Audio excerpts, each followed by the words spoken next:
Hello everybody, एक बार फिर से स्वागत है आप सभी का रोहित मेडिकल क्लासेस के ऊपर। आज की इस वीडियो में हम बात करेंगे कैस्टर ऑयल के यूजेस के बारे में।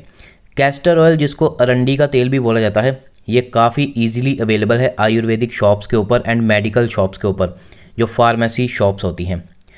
आज की इस वीडियो में हम कैस्टर ऑयल के 10 से 15 यूजेस के बारे में बात करेंगे, क्या इसके हेल्थ बेनिफिट हैं एंड कहाँ पे इसको इस्तेमाल करा जाता है। कैस्टर ऑयल एक प्लेन कलर का थिक सोल्यूशन होता है, जैसा आप स्क्रीन के ऊपर देख सकते हैं। काफ़ी ज़्यादा गाढ़ा सोल्यूशन होता है ये। अलग अलग ब्रांड का मार्केट में अवेलेबल है। जहाँ भी आप कैस्टर ऑयल बाय करेंगे आपको अलग अलग ब्रांड्स मिलेंगे। कैस्टर ऑयल बाय करने से पहले आपने इस बात का ज़रूर ध्यान रखना है कि कैस्टर ऑयल नेचुरल होना चाहिए। नेचुरल मतलब कि ये कोल्ड प्रेस के तरीके से इसको निकालना चाहिए एंड ये प्रिजर्वेटिव फ्री होना चाहिए। मतलब इसमें किसी भी प्रकार का प्रिजर्वेटिव नहीं होना चाहिए। वैसे ऑनलाइन बहुत सारे कैस्टर ऑयल मिलते हैं, उसमें बहुत प्रकार के प्रिजर्वेटिव होते हैं। अगर हम इसके यूजेस के बारे में बात करें, जो इसका सबसे पहला यूज़ है वो है कॉन्स्टिपेशन को ख़त्म करने के लिए, कॉन्स्टिपेशन को कम करने के लिए इसका इस्तेमाल करा जाता है। कॉन्स्टिपेशन में जब इसको कंज्यूम करा जाता है तो ये लैक्सेटिव का काम करता है।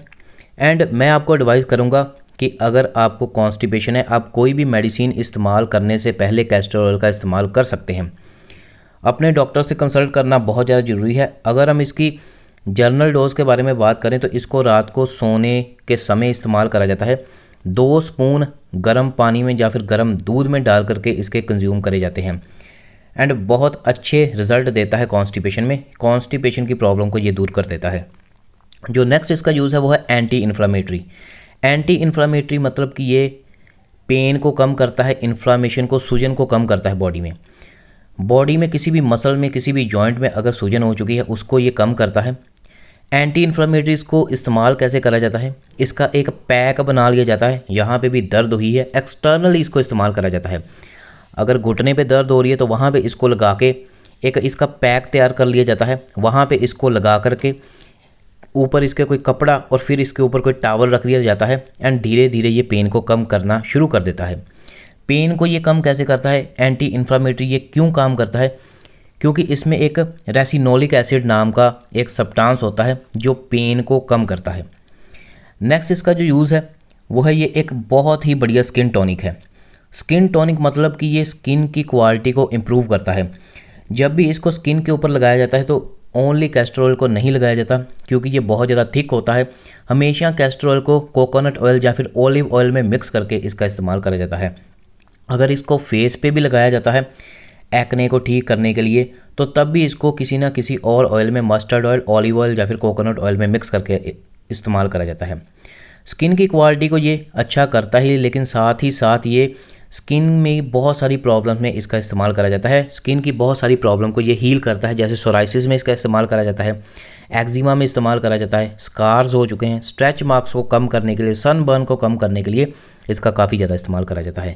लेकिन एक बात का ध्यान रखना बहुत ज़्यादा ज़रूरी है, स्किन पे जब भी इसका इस्तेमाल करा जाता है किसी न किसी ऑयल में मिक्स करके इसको इस्तेमाल करा जाता है। इसके अलावा ये एक बहुत अच्छा मेकअप रिमूवर है। मेकअप को रिमूव करने के लिए भी इसका काफ़ी इस्तेमाल करा जाता है। पाइल्स के ट्रीटमेंट में इसका काफ़ी ज़्यादा इस्तेमाल करा जाता है, क्योंकि ये डाइजेशन को इम्प्रूव कर देता है। आप सभी को पता है कि पाइल्स की प्रॉब्लम तब होती है जब एनल रिंग के ऊपर, जो लैट्रिन वाली जगह है, वहाँ पे बहुत ज़्यादा प्रेशर पड़ता है। मेनली कॉन्स्टिपेशन की प्रॉब्लम जब लंबे समय से रहती है, उसके बाद पाइल्स की प्रॉब्लम हो जाती है। तो ये डाइजेशन को इम्प्रूव करता है, जिसकी वजह से कॉन्स्टिपेशन नहीं हो पाती, जो पाचन क्रिया है वो सही हो जाती है एंड पाइल्स की प्रॉब्लम में काफ़ी ज़्यादा रिलीफ मिलता है। इसके अलावा ड्राई स्किन की बहुत लोगों को प्रॉब्लम है एंड वो बहुत से कॉस्मेटिक इस्तेमाल कर लेते हैं, लेकिन ड्राई स्किन की प्रॉब्लम दूर नहीं होती एंड वो बहुत से बाज़ार से कॉस्मेटिक ऐसे लेते हैं जिनमें बहुत सारे केमिकल्स ऐड होते हैं। ड्राई स्किन वाले लोगों के लिए कैस्टर ऑयल वरदान है। वो अपनी स्किन के ऊपर लगा सकते हैं, लेकिन एक बात का ज़रूर फिर से ध्यान रखें कि इसको स्किन के ऊपर लगाएं एज अ मॉइस्चराइज़र, बहुत अच्छे रिजल्ट देगा। लेकिन इसको किसी ना किसी और ऑयल में मिक्स करके लगाना है। इसकी जो थिकनेस है उसको कम कर लेना है। थोड़ा सा कोकोनट ऑयल या फिर आप ऑलिव ऑयल या मस्टर्ड ऑयल ले करके उसके बीच में कैस्टर ऑयल मिला करके आप लगा सकते हैं। धीरे धीरे आपकी ड्राइनेस की प्रॉब्लम ठीक होनी शुरू हो जाएगी। एंटी एजिंग, ये एक बहुत अच्छी इसमें एंटी एजिंग की प्रॉपर्टी है। मतलब कि ये रिंकल्स को रिमूव करता है। उम्र से पहले जब रिंकल्स आने, जोड़ियाँ आनी शुरू हो जाती हैं, उनको ये रिमूव करता है। रिमूव कैसे करता है, ये बॉडी में से फ्री रेडिकल्स को रिमूव कर देता है, फ्री रेडिकल्स नहीं बनने देता, जो फ्री रेडिकल्स बने हैं उनको बॉडी में से बाहर निकाल देता है। तो रिंकल्स की प्रॉब्लम को फेस पे दूर करने के लिए इसका इस्तेमाल करा जाता है, लेकिन फिर से बताना चाहता हूँ कि मिक्स करके किसी और ऑयल में इस्तेमाल करें। इसके अलावा डार्क स्पॉट या फिर एक्ने हो चुके हैं, क्योंकि इसमें एंटी माइक्रोबियल प्रॉपर्टी होती है, इसलिए एक्ने की प्रॉब्लम में भी इसका काफ़ी ज़्यादा इस्तेमाल करा जाता है। हेयर ग्रोथ, हेयर के लिए ये एक बहुत बड़ा वरदान है। हेयर की ग्रोथ को इम्प्रूव करता है। जो बाल पतले हो चुके हैं, थिन हो चुके हैं, टूटने शुरू हो चुके हैं, तो जब इसको सिर के ऊपर डायरेक्टली इस्तेमाल करा जाता है, हेयर्स की जड़ों में इस्तेमाल करा जाता है, तब ये वहाँ पे ब्लड सर्कुलेशन को बढ़ा देता है एंड हेयर ग्रोथ के लिए ये बहुत बड़ा वरदान है। ड्राई हेयर है या फिर डैंड्रफ की बहुत ज़्यादा प्रॉब्लम है, स्काल्प की प्रॉब्लम है, जिसकी वजह से डैंड्रफ की काफ़ी ज़्यादा प्रॉब्लम आ जाती है, वहाँ पे भी इसको इस्तेमाल करा जाता है। एंड धीरे धीरे अगर हफ्ते में इसको 2 बार इस्तेमाल कर लिया जाता है, उसके बाद ये डैंड्रफ की प्रॉब्लम एंड ड्राई हेयर की प्रॉब्लम धीरे धीरे ठीक करनी शुरू कर देता है। इसको इस्तेमाल कैसे करा जाता है?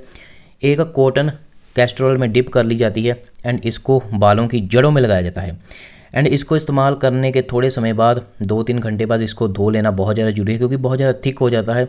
एंड जब भी आप बाहर जाएंगे अगर नहीं धोएंगे तो बहुत ज़्यादा जो डस्ट है वो आपके बालों में अटक जाएगी। इसके अलावा एक और इसका इस्तेमाल करा जाता है, अगर किसी को बॉडी में कहीं भी लंप है, कहीं भी गांठ बन चुकी है, तो एक्सटर्नली उस लंप के ऊपर इसका पैक तैयार करके इस्तेमाल करा जाता है। वो पैक कैसे तैयार करना है वो मैं आपको आगे बताऊंगा। ये एक बहुत अच्छा इम्यूनिटी बूस्टर है, इम्यूनिटी को बूस्ट करता है, बाहर से आने वाले इन्फेक्शंस को ये रोकता है। इसके अलावा ये इंसोमनिया को भी क्योर करता है। जी हाँ, अगर आपको लंबे समय से नींद नहीं आ रही तो उसको भी ये क्योर कर सकता है। आपने इस्तेमाल कैसे करना है? जो आपकी आईलिड होती है वहाँ पे आपने एक ड्रॉप, बहुत कम, मतलब एक छोटी ड्रॉप आपने अपनी उंगली पे लगा करके आईलिड के ऊपर लगा लेनी है एंड धीरे धीरे आपकी इंसोमनिया की प्रॉब्लम भी ठीक होनी शुरू हो जाएगी। लेकिन अगर इंसोमनिया सीवियर है तो आप इसको एज अ एडिशनली इस्तेमाल कर सकते हैं अपनी मेडिसिन के साथ। इसके अलावा अगर कफ़ है तो पुराने समय में कफ़ को ठीक करने के लिए इसको एक्सटर्नली गले के ऊपर इसका पैक बना के लगाया जाता था। इसके अलावा अगर मेंस्ट्रुअल पेन है, पीरियड्स के समय बहुत ज़्यादा दर्द हो रहा है, या फिर पेट में किसी भी प्रकार के डाइजेशन की प्रॉब्लम है, या फिर पेट में दर्द हो रहा है, तो वहाँ पे भी इसका पैक बना करके एक्सटर्नली लगाया जाता है। इसके अलावा अगर किसी को थायराइड की प्रॉब्लम है तो उस केस में भी इसका पैक बना के लगाया जाता है। ये इसके मेजर यूजेस हैं। अभी अगर हम बात करें, जैसा मैंने आपको बताया कि कोल्ड प्रेस होना चाहिए, जो भी आप कैस्टर ऑयल लें, मतलब जब भी उसको एक्सट्रैक्ट करा गया है तो वो कोल्ड प्रेस के तरीके से उसको एक्सट्रैक्ट करना चाहिए। इसके अलावा प्रिजर्वेटिव फ्री होना चाहिए, उसमें किसी भी प्रकार का प्रिजर्वेटिव नहीं होना चाहिए, किसी भी प्रकार का केमिकल नहीं होना चाहिए। अभी इसका पैक कैसे बनाया जाता है? पैक इसका डायरेक्टली एक्सटर्नली इस्तेमाल करा जाता है। अगर इसको एंटी इन्फ्लामेटरी इस्तेमाल करना है, थायराइड के लिए, मेंस्ट्रुअल पेन के लिए, कफ़ के लिए इस्तेमाल करना है, तो इसका एक पैक तैयार करा जाता है। किसी भी कपड़े को थोड़ा सा डिप कर लिया जाता है कैस्टर ऑयल में एंड उसको, जैसे मान लीजिए घुटने पे दर्द हो रहा है तो उसको घुटने पे रख दिया जाता है, फिर उस कपड़े को डिप करके घुटने पे रख दिया जाता है, फिर उसके ऊपर एक टॉवल जो है वो अच्छे से रख दिया जाता है ताकि कोई भी एयर उसमें एंटर ना हो। एंड 2-3 घंटे के लिए इसको ऐसे ही रखा जाता है। मेनली ये जो पैक है ये रात के समय में जब आप फ्री हो तब लगाया जाता है एंड धीरे धीरे ये आपकी प्रॉब्लम ठीक करनी शुरू कर देता है। सो ये थी पूरी की पूरी वीडियो कैस्टर ऑयल के यूज़ के बारे में। काफ़ी कारगर औषधि है, काफ़ी कारगर ये ऑयल है। तो अगर आप इसका सेवन कर रहे हैं, मतलब इसको कंज्यूम कर रहे हैं, तो अपने डॉक्टर से ज़रूर कंसल्ट करिए। डॉक्टर के पूछने के बिना इसको इंटरनली मतलब कंज्यूम मत कीजिए, डॉक्टर से डोज ज़रूर कंसल्ट करें। आई होप कि आपको मेरी वीडियो अच्छी लगी होगी। इसके अलावा अगर कोई भी प्रेग्नेंट लेडी है, ब्रेस्ट फीडिंग मदर है, वो भी अपने डॉक्टर से कंसल्ट करें इसको कंज्यूम करने से पहले। सो ये थी पूरी की पूरी वीडियो कैस्टर ऑयल को लेके। स्किन के ऊपर इस्तेमाल कर रहे हैं तो इसको किसी ना किसी और ऑयल में मिक्स कर लीजिए। Thank you so much. I hope कि आपको मेरी वीडियो अच्छी लगी होगी। ऐसी ही वीडियोस आपको मेरे चैनल के ऊपर मिलती रहेंगी। चैनल को सब्सक्राइब कीजिए, बेल आइकन पे क्लिक कीजिए। मेरे को मेरे नए इंस्टाग्राम रोहित मेडिकल क्लासेस के ऊपर ज़रूर फॉलो कीजिए। Thank you so much.